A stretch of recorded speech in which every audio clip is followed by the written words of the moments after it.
Eh bien, les résultats des élections au Danemark cette semaine. Un avertissement massif pour le parti travailliste de Keir Starmer donné. Une grande partie des commentaires concernent le parti travailliste dans ce pays au gouvernement, qui cherche à imiter ce que les Danois ont fait. Et bien sûr, beaucoup de discussions sur cette nouvelle approche dure et ambitieuse du parti travailliste dans ce pays. En quelque sorte, on regarde les leçons du Danemark et ce que la première ministre là-bas, Mette Frederiksen, et les sociodémocrates ont fait au Danemark. Avant d'aborder les résultats des élections que nous avons vues au Danemark cette semaine, regardons d'abord à quel point ce modèle danois est strict. Parce que c'est encore un système où, malheureusement, on a des gouvernements ici. Des gouvernements européens élus, qui en viennent essentiellement à supplier une Cour européenne de décider qui devrait être autorisé à rester dans leur pays ou non.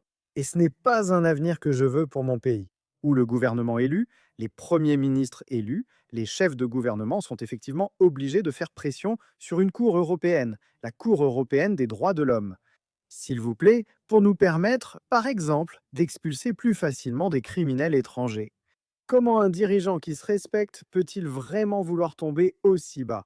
Personnellement, je ne comprends pas. Et c'est le problème auquel le Parti travailliste de Keir Starmer va être confronté. Mais regardez du côté des sociodémocrates danois, eh bien, vous pouvez le voir ici. Ils viennent de perdre Copenhague pour la première fois en un siècle, en plus de 100 ans. Et vous pouvez voir qu'ils ont en fait subi de lourdes pertes dans tout le pays.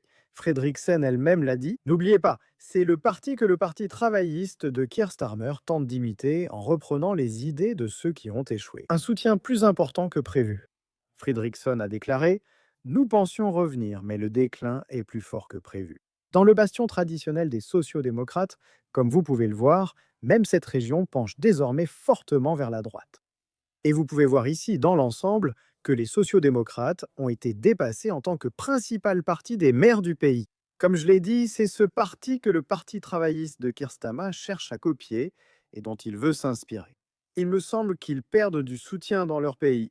Un gouvernement au Danemark, malheureusement réduit à mendier en ce qui concerne la Cour européenne des droits de l'homme. N'hésitez pas à me faire part de vos réflexions à ce sujet dans les commentaires ci-dessous. N'hésitez pas non plus à liker cette vidéo. Un petit pouce en l'air et bien sûr, comme toujours, merci d'avoir regardé.